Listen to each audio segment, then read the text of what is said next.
plug that in. We get the music up and we start playing it.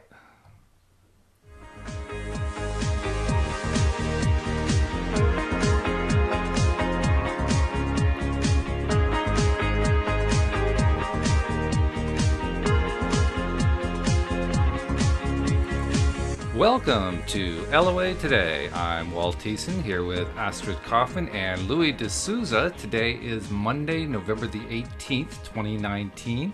It's 4 p.m. New York time, and wherever you are in the world, thank you for joining us for another episode of LOA Today, your daily dose of happy. I'm glad to be starting the week once again and getting back to doing shows. We actually missed a show on Friday, guys, because Linda wasn't feeling well, but hopefully she'll be better again this coming Friday. I hope you guys had a good weekend. How are things at your end, Astrid? Everything going well over there? Yeah, beautiful day today. So I went out for a long walk. Ooh, I was nice. able to appreciate all the countryside and all the wonderful things outside, and I had a great time. That's good stuff. How about you, Louis? What's happening at your end, your neck of the woods, as they say? Had a lovely day today. Just quite busy, really. That's cool. Same old, same old. Yeah, but it sounds like good same old, so that's a good thing.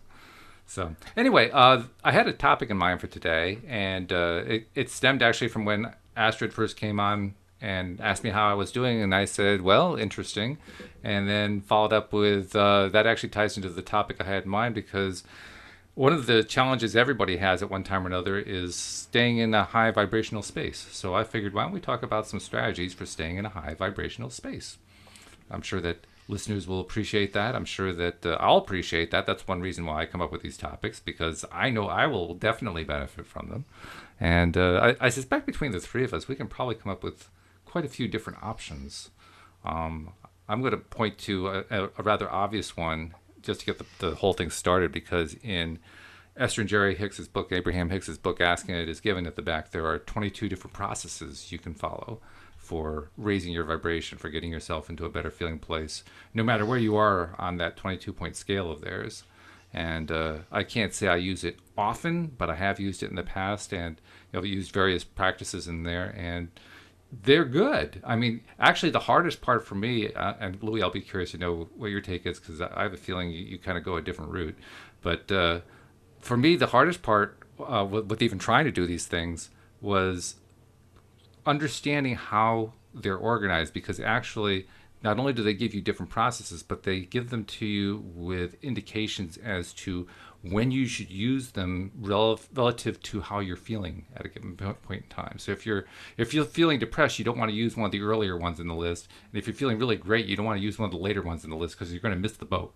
It's just not going to work for you. But so that's what that to me is the biggest challenge. But once you get that down, it's not too bad. But like I said, I haven't used them a whole lot. Louis, do you use those processes at all? Is that something you do? I imagine the focus wheel is one of them. Oh, that's true. Yeah, you mentioned that a lot. Path paving is another one, and I do that. So pre-paving. So yeah, I imagine that I use some of them, but I haven't put them in order, because it's fairly easy for me to focus on getting in a better place. It's not hugely challenging anymore, but in the beginning it was. So it just takes a bit of practice. But once you're in the zone, it's a lot easier. Really, a lot easier. Well, that's true.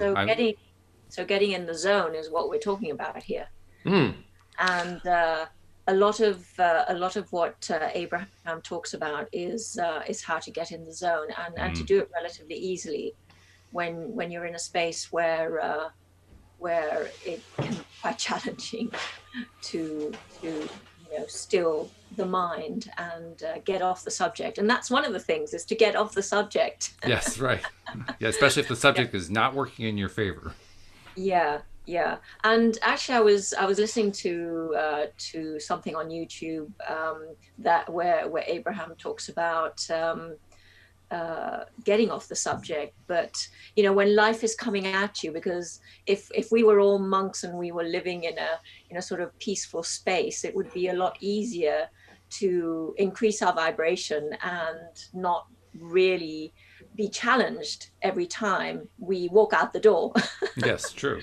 That's what it is. It's about staying in that high vibration when you achieve it, to stay in it for as long as possible, especially when you walk out the door, when life is coming at you. So, and I suppose that's step 4 and step 5 is to get back to that place of allowing and receiving. So I suppose the first way, simple things to get ourselves into that space before we even, have to interact with the rest of the world, is to meditate, sleep, Yes. or the other way around. Meditate, sleep, meditate. Maybe. Sometimes one leads to the other. I mean, Yeah, exactly. And those things are really good to still the mind, to slow the momentum, as we've talked about a lot, and then having the awareness of when it is that we're sliding. So I think getting off the subject and being really gentle with ourselves as well. And for me, a deeper awareness of how I feel is really important. So when I feel angry at myself or angry at someone else, if I become aware of that, then I can pivot. And that's one of the processes in the back of the book of Ask and It Is Given. You can pivot. So the way that I see that is I literally am in a plane, and it's an airplane, and I'm alone. I'm not with anyone else. I'm driving my plane or flying my plane. That's more, like it.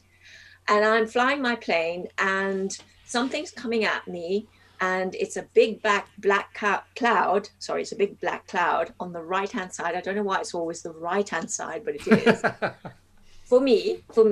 And something else will work for you or someone else. Mm-hmm. But for me, pivoting is going the other way, is just going away from that cloud. I have control. I'm steering the wheel, and I'm going to the lovely sunshine, the paradise island. I see it there. I see everything that's in my vortex, and I'm heading that way. And it becomes a real visual that can instantly take me from a very bad place to a very good place. And that's really worked for me. Just a really, really simple visual like that I can use anywhere I am. What a great little vignette that is. I like that. Sorry? I mean, for me, it fits a vignette really nicely. A vignette being like a little short scene that you play out for yourself. Absolutely. And, I mean, airplane flight, that's about freedom. That's about, you can do anything you want, go anywhere you want to. I love that. That's really good. And you have control. You have control, yeah. Every step of the way. Yeah. There's a few things I wanted to point out, Astrid, from what you said. Number one is you talked about monks, and we're not like monks. Now, monk training in the past used to be like they give you a wet blanket in the middle of winter and tell you to go down to the river and make sure that you're still alive and the towel is, and the blanket is dry in the morning. So, or they would brick you up into a like cave type thing, and then feed you food for 3 months, and you get no interaction with anybody. So this is the fraternity version of monastery life. That's right. Yes, it's those crazy books I've been reading as a kid. But what Carolyn Mace said is, she said we are monks without monasteries. Mm. And I really like that idea, because there's a lot of us that are really on a spiritual path, but we're living in the middle of the cities and the busy life and all the rest of it. And we're still trying to keep that spiritual path. I remember there's been stages in my life where I've been going through so much spiritual stuff that I'd love to go to my boss and say, hey, I just need to chill for a while. Can I take off a week or 2 or a month or a year? Or and you're just not going to get it, and you don't even bother to ask. So you've kind of got to live in this world at the same time as be aligned. And I remember saying to my mentor when she was training me at the age of 21, she said to me, I said to her, I want to go sit at the feet of a master in India. And she said, well, it'd be better if you just go get married and have kids. You'll learn more that way. I love it. And she loved twisting my head into little pieces, because at the time I was like, how does this work? And so I got married and had kids, and I understand what she's talking about. You're a wiser man than you were at 20. Yeah. Oh, a wiser man than sitting at the feet of a master. Well, that too, yes. So, we are kind of monks without monasteries, and we're living the more aligned life. And what you're talking about, Walt, is how do you get more of that alignment? And I think, again, every single time somebody says to me, how do you do something like this? I would say, first of all, understand the basics of the law of attraction. Because only when you understand that, do you understand, I could tell you I like having a bath, or I like going to a movie, or I like listening to a book or some music or something, and that puts me into a happier place. Now, we all know those kind of things, but do you understand what you're doing, how you do it, how do you maintain it, how do you increase it, how do you understand that? Astrid was saying a negative place to a positive place, and I would say no, from an expansion place to a positive place. Well, it's two different heaps, isn't it? No, they're exactly the same thing. One is looking at it as negative, and one is looking at the negativity as expansion. It's a spin.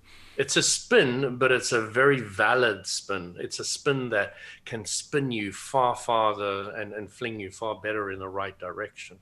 Understand it as that. So I never think of negativity anymore. I now think of expansion points in my life. But so what you're saying, Louis, is that when, and yes, I understand what you're saying. So when you're in alignment, in vibrational alignment with your inner being, your perspective is so different, so that what you call negative when you're not in alignment is really not negative when you're coming at it from a different vibrational alignment. Is that what you're saying?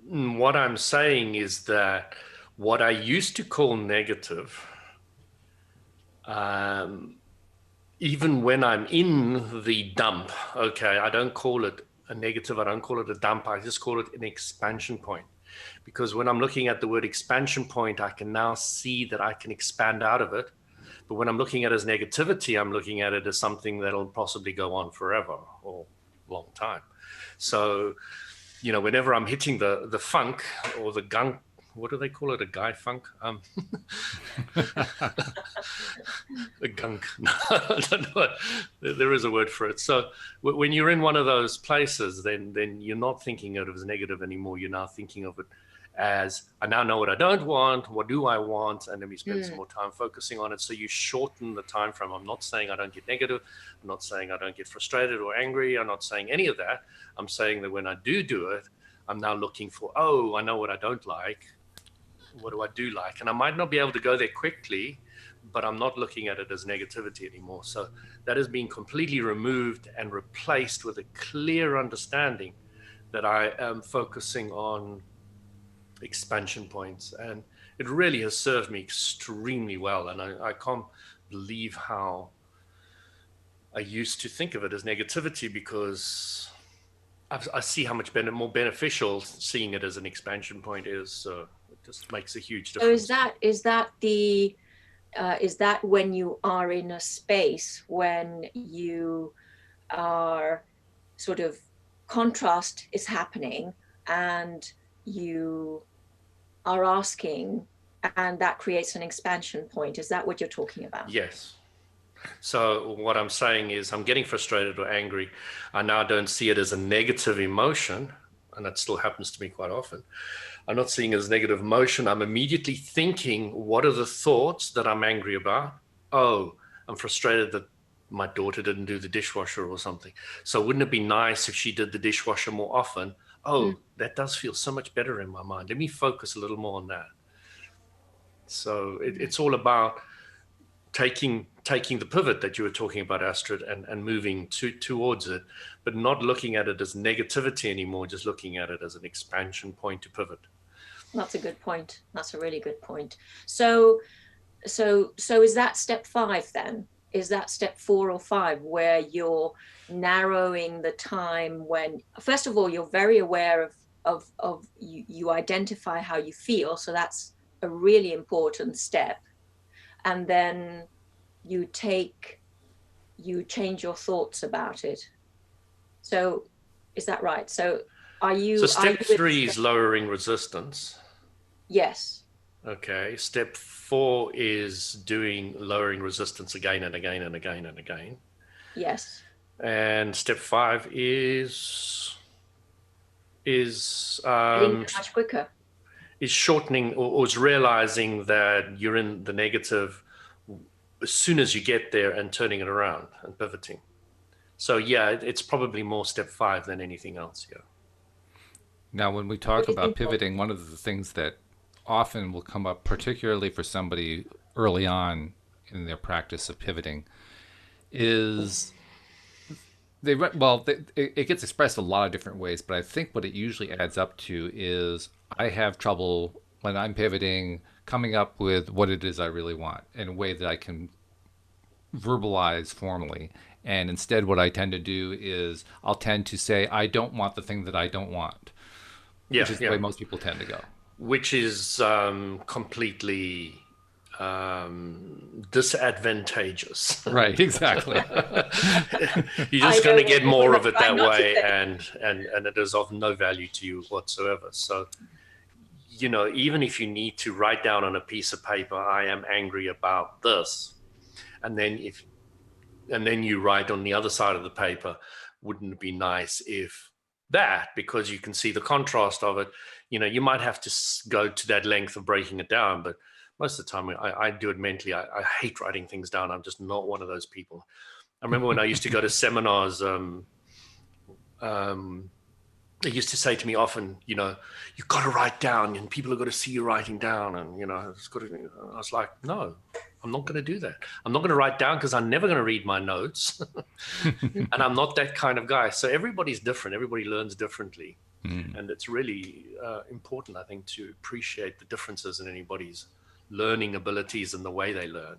So when you're learning the law of attraction, you need to find out what works for you and the way it works for you, and go down that route, because it's really important for you to understand how you learn. And everybody's quite different. Some people are very audio, some Hmm. people are more visual, some people are more writing, some people are, and find that way that works for you. Some people say, I can never listen to an audio book. I said, that's great, then read. Yeah, right. And somebody will say, I can only listen to an audio book like me. And I'll, so that's also great. Hmm. So as long as you're finding the way it works for you, and we're all different. We're all so different, and I've got to really appreciate how everybody wants to do things differently, and just let them get on with it. But realize your own, because that's the important thing. What do you like to learn, and the way you want to learn? Like the Abraham Hicks's processes. Abraham says, you're not going to do them all, but find some that you like. And that's exactly what I did. I just found the ones that I liked, and I left all the rest. Hmm. Hmm. Yeah. Just to choose one, choose one that resonates with you, and just get to know it. Well, you actually mentioned one, Louis. I'm not sure if you thought about it in terms of it being one of their processes, but it is. Wouldn't it be nice if Yeah, that's one of yeah. their processes, Yeah. and it covers a lot of different spaces, so to speak, on the emotional guidance scale. It does. It's very, very powerful. Yeah, you can use it in almost any situation. Unless you're really, really depressed, then there's probably another one that's going to be more effective for you. But yeah, There's that other one which Astrid said she was going to spend a week doing. If not that, something better. oh yes, If Yeah, not that, something that better. one doesn't really work for me at this moment. Okay. So I'm keeping that a little for until it kind of clicks. Right. Okay. We'll forgive you for not doing it. We know that you have Done your my own own way work. of learning. I remember I'm too working the on others. I remember too the first time that I read Asking It Is Given and got to the processes. I remember skipping over the first few really quickly. I mean, I really skimmed them, and at the time I wasn't really sure why, other than they seemed boring to me. Now I understand it's because I really was not feeling very good, and those are for when you're already feeling pretty good. But the first one is actually one of the best ones that we can do, I think, the Rampage of Appreciation. And you only want to do that when you're feeling bored or better. You don't want to feel any kind of negativity in order to do that one. But boy, does that one move quickly. I must say, the listening to Abraham Hicks's Rampage of Appreciation. Oh my goodness! They really. There's something about the way it's said and the vibration of it that is really powerful. Yeah, you listen to 1 minute of that, and all of a sudden you'll feel like 5 or 6 steps up just by listening to it. Yeah. Yeah. Well but when worth you get it. started and you get going, boy, can you really get going? Absolutely. Yeah. Well, actually, about, I'm going to say a year and a half ago, Tom Wells was one of my co-hosts at that point in time, and he and I did an entire show on Wouldn't It Be Nice If. We just kept going back and forth with Wouldn't It Be Nice If, and just whatever we could come up with. And by the end of it, we were like floating on the ceiling. I mean, it was one of the most powerful shows we ever did. Between the three of us, my gosh. I've thought about doing that, actually. Yeah. I thought about doing that for a show or two, just to kind of raise. Wouldn't it be nice if we did a show like that? Wouldn't it be? Nice? Yeah, absolutely. Wouldn't it be nice if Walt brought that up again next time? Yeah, wouldn't it be nice? In fact, Tom and I also found that about halfway through, Wouldn't It Be Nice If seemed weak because we had built our vibration up so high. So we turned it into Isn't It Great That? Because we were already feeling it, rather than Wouldn't it be nice if we got to that feeling. Once we're feeling it, it was like, Isn't it great that? And at that point, it was crazy. But that's interesting, isn't it? Because you felt the vibrational difference between Wouldn't It Be Nice If and It Is Great That. Yeah. And you shifted into that when you were in the space of that. Precisely. Yes. Precisely. And then it's a natural progression into it. But if you had started off with that, it wouldn't have felt so great. Yeah. Probably not. No, we probably would have had to work, which, of course, is the one thing we want to try to do the least. To avoid, yeah. Yes, when we're doing these things. I mean, it can take a little bit of work at first, for the very first time you try any of these things. But that's the other thing I was going to mention, too. I remember when I first was starting to try some of these things, trying to do vibrational raising stuff, and getting very frustrated with my inability at that time to, first of all, identify what it is that I liked and wanted. I mean, I was so used to just expressing things in terms of what I didn't want that, I had to sit there and think about, okay, so what does that mean that I really want? And I tripped myself up for the longest time on that. And what I learned is that, well, you just keep doing it every day anyway. Because even if you're tripping up, after a few days of it, you start to get the hang of it. You actually have your little list that you start building over time. Your go-to list. Well, yeah, I definitely want this, and so that's always on my list. Oh, and I definitely want that. That's always on my list, and so it starts to build up.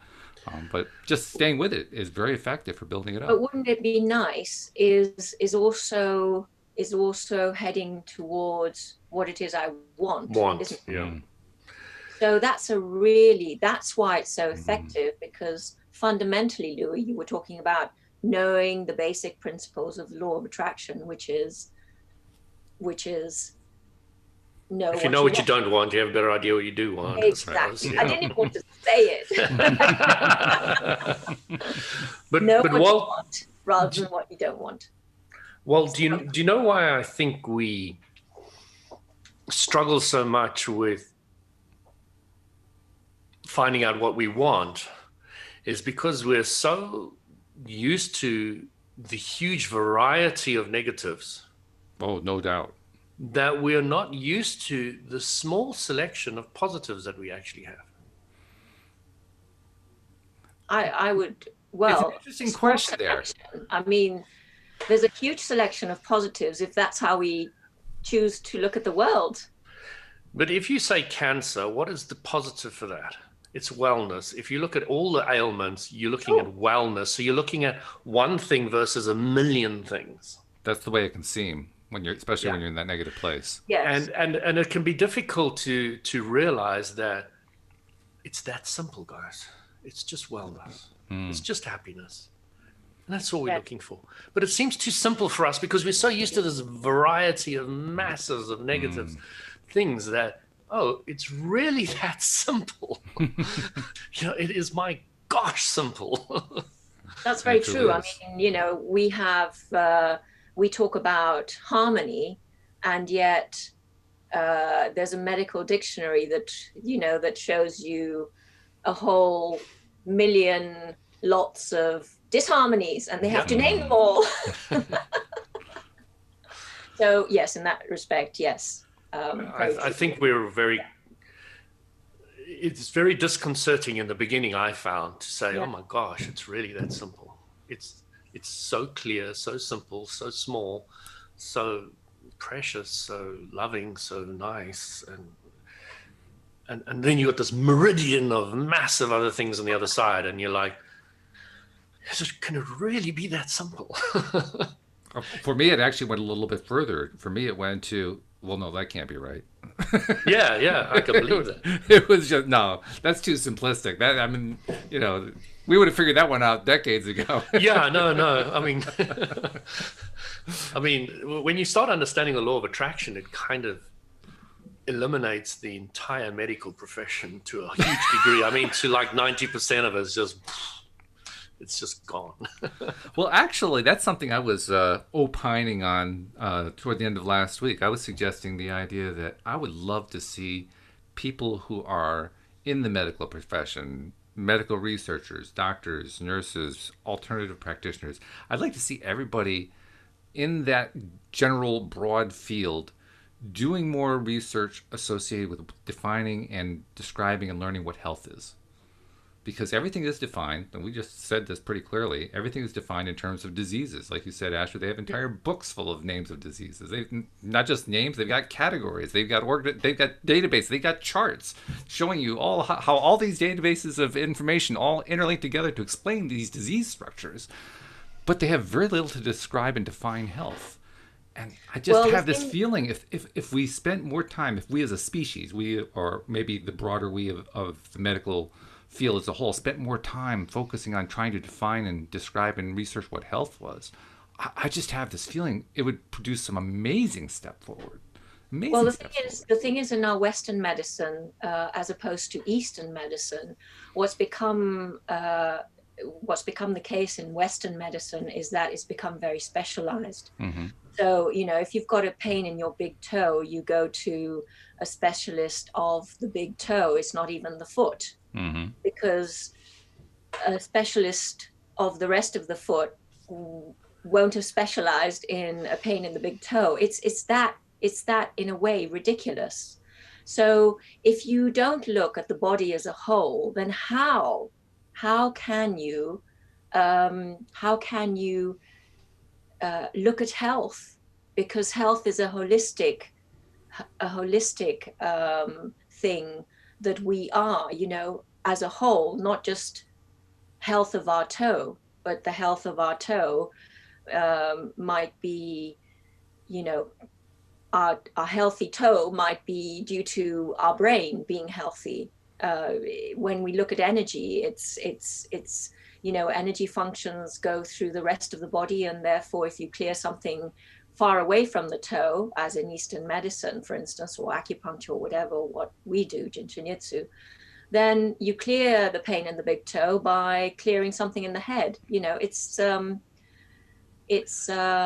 So Astrid, when you say you clear something in the head, you're really saying you're clearing your negative thought to a more positive thought, because thoughts create your reality. Well, in terms of energy function, when we're not clearing the thoughts, although that is a byproduct of clearing whatever is congested in the head, and therefore clears the energy that goes down the front and up the back, and then clears the toe, sort of thing. So we're playing chicken and the egg here. What comes first, energy or thought? I vote for energy, but whatever. How long do we have? So, well, looking at it from different perspectives. So if you look at source energy, yes. Source energy would be, when you're in alignment, you've got more access to source energy. When you're in alignment, you're thinking more about what you want and less what you don't want. Yes, absolutely. And so if you want more energy from source, the thing you have control over is your thought. Yeah. Hmm. Okay. So when you focus more on what you want, you get more energy. So I don't know, is it chicken or egg? I don't know. I think it is thought first. I don't know. It was the discussion we ended the last podcast on, That's true. which we're touching on right now. The lady said you should call the law of attraction. This new guru said to her, you should call the law of attraction focused Oh, attraction. that's right. We were supposed to talk about that today too, Yeah. weren't we? Yeah. And I remembered the look on your face when that term came up. That's right. And It looked like you you know, bit into something really unpleasant. it's a bit like saying, driving of a car is the car. I don't Okay. know. It's kind of an analogy that I came up with. I'm sure there's a much better one out there. But driving is not the car. You might be driving a car, but it's not the car.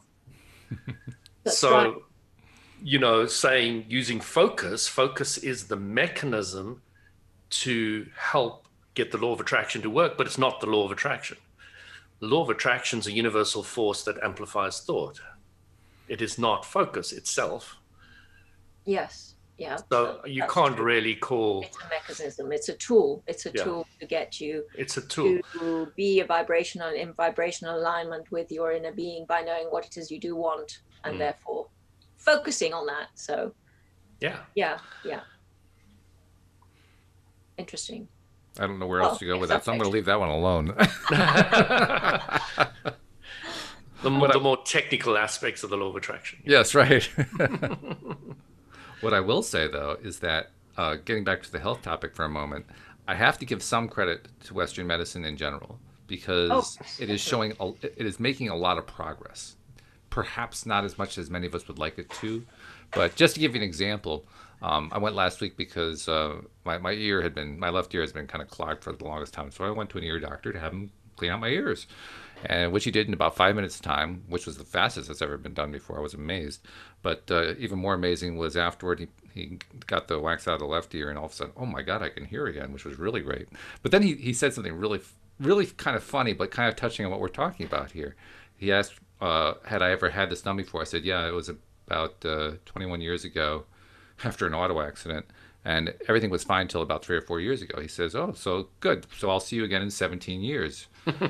And what he was basically trying to say is, don't worry about this stuff anymore, which is good. It means he is kind of in a laughing way saying, don't take all this stuff about waxing the ears and all that so seriously. That's good. Now, it's not the same thing as talking about healthy ears, but I see that as progress because I can't imagine an ear doctor saying that 21 years ago. I mean, it just would not have been my experience anyway. Yeah, and it's very true that medicine has its place, and it's making wonderful advances in many many many many ways, and that's what I was alluding to was just a kind of perspective, where looking through the microscope rather than looking at the big picture is it just has its pros and its cons, really, in terms of what you want to achieve. But and I think my point was also that it's actually progressing toward a more holistic viewpoint. I mean, it's not there yet, but it's moving there. It's recognizing that there's something more than just what's the latest disease. There's something beyond that, and the key, Walt, is the integration of medicine, traditional medicine, with these holistic therapies. That is where the real, the amalgamation of these two. That's where it gets really, really interesting. Sort of working together, and for the better of humanity. I mean. And that is what a lot of that's happening now. That is happening. Many doctors and nurses are getting to know about Jin Shin Jyutsu, and acupuncture is widely recognized as on the NHS here as well. So there is a lot of good stuff that's happening. Yeah, there's a lot more acceptance than there was 50 years ago. I know that for Oh sure. yes, yeah. The interesting thing, Walt, is you say medical progression, and there's been big advancements. Now, if you said to a doctor, has the medical profession made many advancements, he would be seeing it in a very different light to the way you see it. That's true. Very, very different. He would be seeing it from, oh yeah, we can now treat this, we can now do that, we can now help that. And you're thinking, are they seeing it more from a holistic point, or what you want point of view, which is such a different point of view from medical advancement, the way they would see it. Yeah, for them, mostly it's about technological advancement and what the computers can do and so forth. Not only that, there's lots of, yeah, lots of different areas that they've been quite exceptional in, that are not necessarily technical. But yeah, I get what you're saying, and I agree with it. But it's the first thing, a doctor's never really says to you. Well, I've never had any doctor ever say this to me, say, Louis, you do know that you're in control of your own health completely. Yeah, and that would be totally. different. Completely, absolutely, utterly, and totally. And if I give you this tablet, the more you believe in it, the more it's going to work for you. When that day comes, I'll know we've made progress. And it's a far cry from where they are at the moment. Teaching every individual on this planet that they're solely responsible for their own reality is a long way off. It's a long way off for not just medical. It's a long way off for most of the population. Exactly. Yeah. From every angle, from every modality, yeah. from every job, from every work, from almost every subject. I become appreciative of just how do I want to evaluate it? Just how strongly so many people are attached to the things they don't want. I mean, they'll defend it. They'll fight for them. They'll go out of their way to shout somebody down who has an opposite opinion to it. And it's in all areas. It's not just when they're not feeling good. It's in their work. It's in their entertainment. It's in their leisure time. It's like we live in a world of drama, and people like the drama. They love the drama. Drama is big. Drama is fun. Drama is exciting. That's what most people think. I say to myself, "Are you on the same planet as me?" No. That's what Donald Shimoda said to Richard. How many people on this planet? Yes. And Donald said, "Well, it's me." He says, "Well, that's brilliant. I'm going to give you a lunch. I didn't realize you were that advanced and understood that well." And then Richard says, "And 8 billion other people." And he says, "Oh, no, forget the lunch."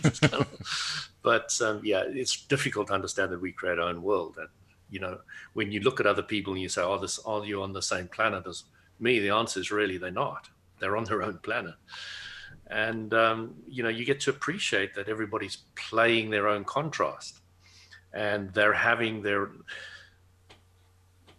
they're really arguing and they're really fighting for their limitations, they're really creating contrast, and they're creating big time contrast so they can have big time expansion.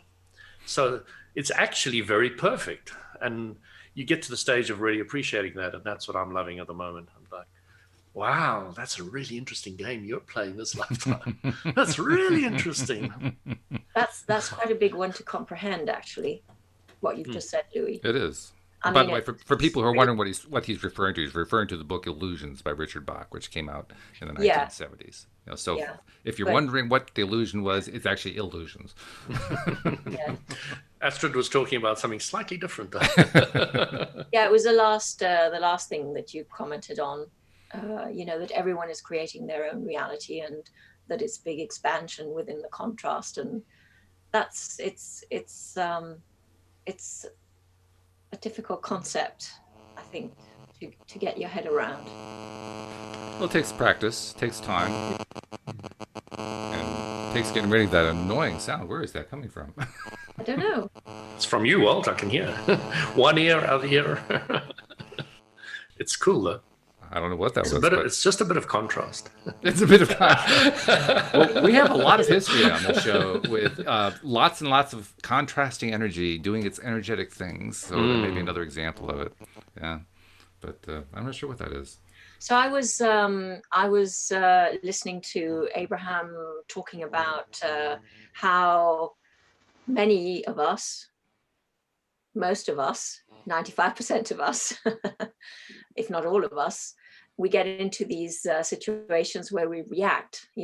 We were saying going out into the world and sort of living in the world and reacting to what's happening in the world.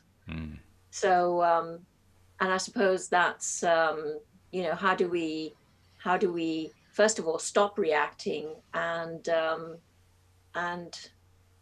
yeah, it was interesting. It was interesting. I don't know how much this explains it, but this is what came to me from Abram as well. They're explaining the word unconditional love. And they say it's love without conditions. And when you're saying, you're reacting to the world and what happens, that's conditional. When you're saying, I love the world anyway, no matter what happens to the world, that's unconditional love. Yes. Yeah. So what I haven't figured out is what they call it when you're halfway in between. Like, yeah, I love unconditionally, but sometimes I slip into conditional. It's called broken. Well. No, we're never broken, so I know it's not that. Now, this is the answer to your question, Walt. Is you can never be both at the same time. This is true. One moment you're one side, and the other moment you're the other side, but you're never both at the same time. So you're either this vibration or you're that vibration, but you can't be both vibrations at the same time. But you can be going back and forth. You can be going back and forth, yeah. Which is quite tiring and confusing, actually. Yes, it's eventually you give it up because you just get too tired. This is true. That's very true. Yeah. But again, it's another case of something that goes away with practice. Because it does. But it goes away with awareness as well. Once you understand what's happening. Well, yeah. Unless somebody helps you understand that is happening, then you bounce and you get hit one side and the other, and it gets a little bit sore. You see these people that are doing this negative thing to themselves all the time, and I always get this image in my mind that they're taking their head and they're hitting against the wall. Yes. So haven't you learned it's sore yet? No, haven't you learned yet? Well, I think it's changing the habit first and practicing it second. Change the habit, practice it second. Practice what it is you want. Practice it different, something different. But I've heard that a lot in my life, Astrid, a lot, which is why I go back again and again to what this thing I'm saying is, you're doing something wrong, and you probably should be doing something right. But until I understood the law of attraction, it didn't compute for me. The whole structure of raising your vibration, going from focused negative to generally positive, but focusedly positive, going up the scale gently, understanding, that the more you focus on what you want, it expands. The more you focus on what you don't want, it expands. If you don't get that basics right, I didn't understand it. It just felt like, the way I like explaining it was when I was a kid at school, and I've mentioned this once before, this girl won an award for the best debater, and she was debating, no, not debater, it was a speech or something, and she was talking about positivity, and because she was so good at it and she won the award for it, and she did it at what do they call it, assembly at school, so everybody's in the school hall, and she stood on stage and she gave us the whole positivity thing, and I felt like it was terrible and I wanted to puke. And I was like, why? I mean, she's talking about positivity. And I was so over here on the one side and she was talking about over there, and she never taught me how to get from there to there. And that's when I realized it was kind of like phony holy, it's like, just go out there and get there. But once Abraham Hicks came on the scene, you start saying, oh, this is exactly how it works. This is understanding that the more you focus on what you want, it expands. The more you focus on what you don't want, it expands. So when you say no to something, you're saying yes to something you don't want. And, I would have said these things 100 times in this podcast, but once that drills into you, once you get the basics, then everything you've said, Astrid, works beautifully. I think that's true. I've also noticed too with Abraham Hicks, and this may not be true about everybody, but it certainly was my experience. It took me quite a lot of time, and I think to a certain extent I'm still trying to come to terms with it. But it took me a lot of time to come to terms with the idea you can't get it wrong and you'll never get it done. Particularly the first part, that you can't get it wrong. So as I look around at other people and the lives they're leading and so forth, and I ask myself about the choices they're making, I say, why on earth are they making those choices? Those choices are going to lead to them having all kinds of experiences that they aren't going to like and so forth. And then I have to remind myself, well, okay, I guess on some level they like that. I guess on some level they want that. I guess on some level that's really what they're all about. Okay. But it's still, it can be a sticking point. It can be really easy to see what somebody else is going through and saying, God, why are they doing that? Not realizing, of course, that you're doing the exact same thing. So that the big thing there, Walt, is minding your own business. Well, true, yes, exactly. Because when you're minding your own business, you don't have time to wonder why they mind how they are minding their business. You just say, oh, well, I know where I'm going and I'm going to continue this way. And I know that if I keep on doing what I want, I'm going to be the best help to this person, no matter what they're doing, because I'm going to get into a happy place. My happiness is going to spread to them, and that's all that matters. But that's the one that can be hard to get to, that understanding that you're just describing. Because, I mean, if I'm looking at the real world, the people who are out there, particularly famous people, because they're easy to point to, I'll pick, like, Genghis Khan from history, right? I mean, who on earth would want to be Genghis Khan? That's the way it seems to me. And yet, apparently, he did. Yeah. In fact, he enjoyed it. He had a great time doing it. Hitler and all the rest, yes. The interesting thing Abram points out with all these dudes is that once they've died, none of the negativity stays with them. It's all gone. Yes.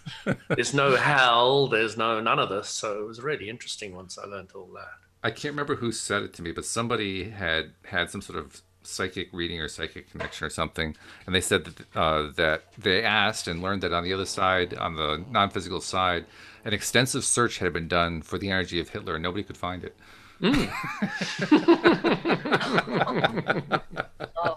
For Genghis Khan, and even from your previous lives. That's right.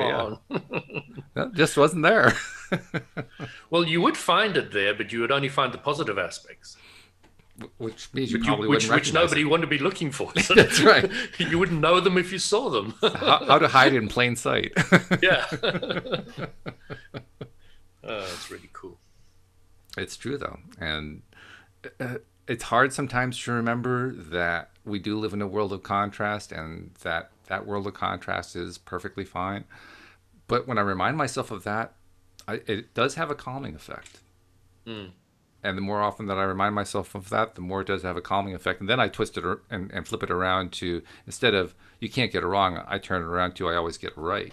And then when I flip it that way, it starts to feel even better.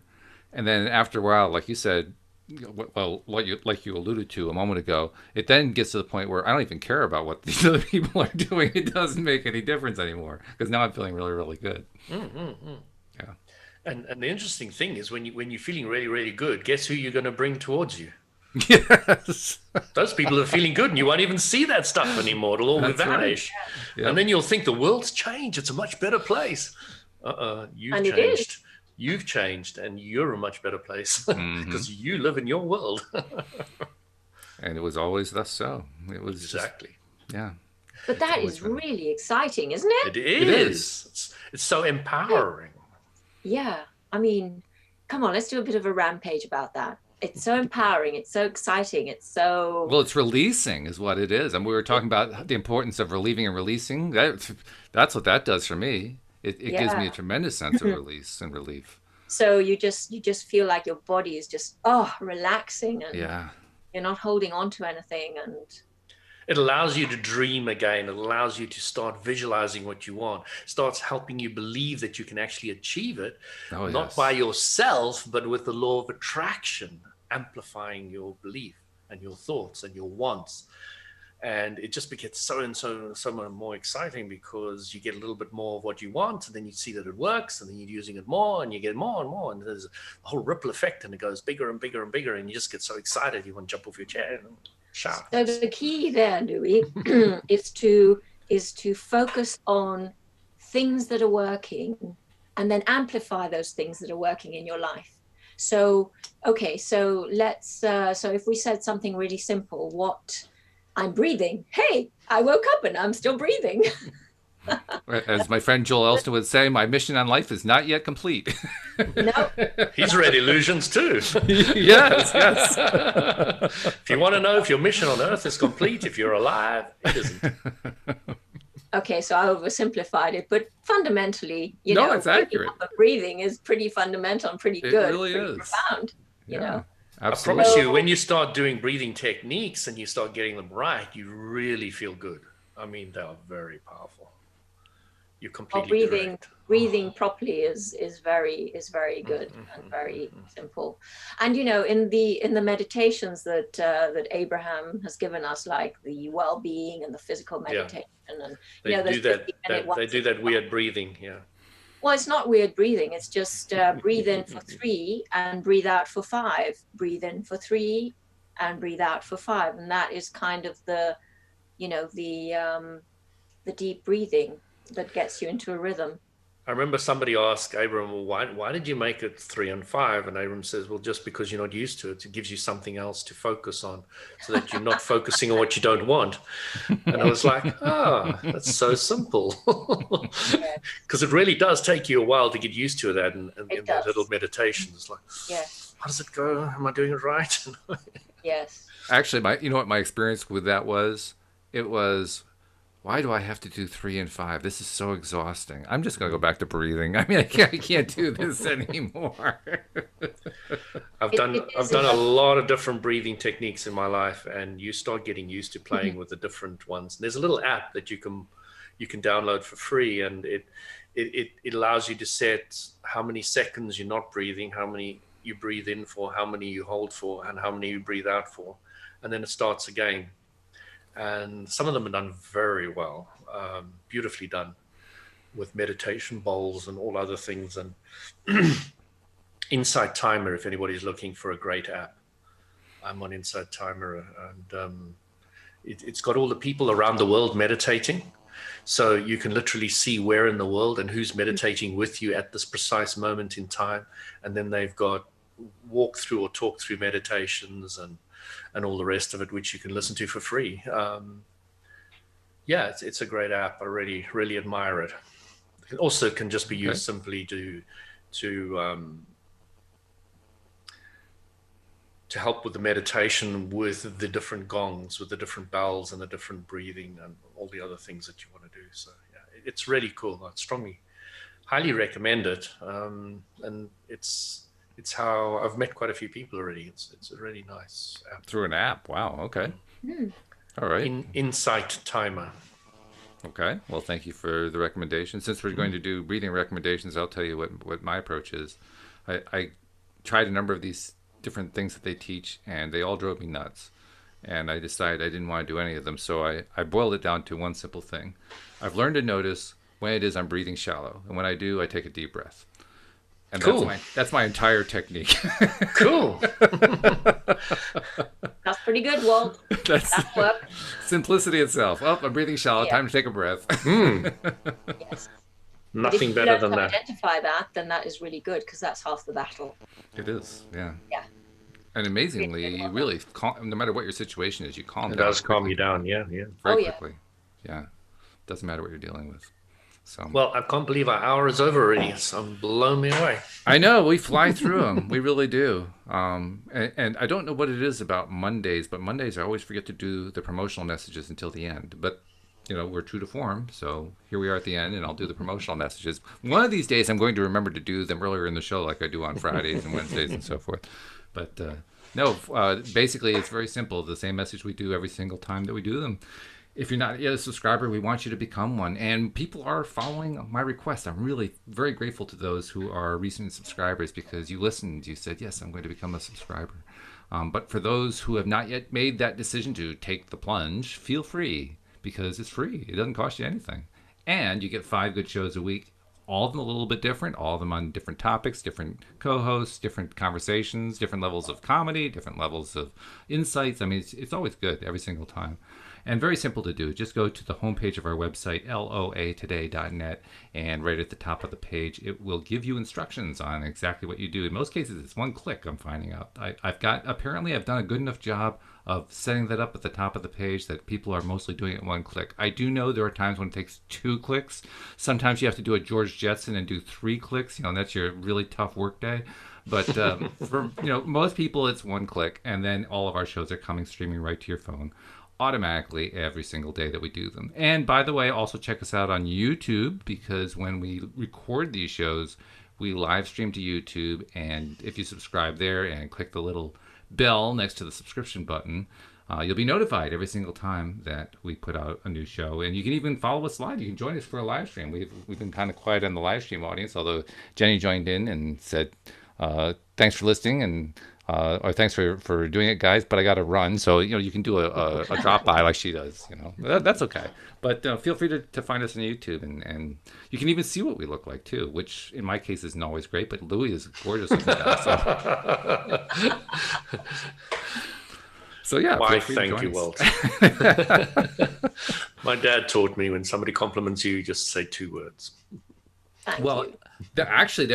I can't remember whether it was Linda or Cindy. We did an entire show on the value of appreciating compliments. Yeah. We have a tendency to toss. I think it was Cindy. We have a tendency to toss compliments aside. Somebody offers to buy us dinner, we say, "Oh no, I've got it." It's like, no, except you've been trying to attract money. You just got money. You've been trying to attract things. Say thank you, appreciate it. It's a really good practice to remind ourselves to do these things, because oh boy, it's so easy for them to slip by. And when we do them, oh my goodness, life gets so much better. It gets tremendously better. Appreciation. Thank you, listeners. Yes, thank you indeed. Any last? Well, I know we didn't really do the Rampage, Astrid, but maybe we'll save the Rampage for next time. But any last thoughts on how to get your vibration up before we sign off for the day? Oh, I'm just flying high and very relaxed, and I'm going to, go to sleep now. Oh, okay. Well, that's fair enough. How about you, Louis? Oh, I love things like massage or a good movie or a good chat with a friend. All of those work for me.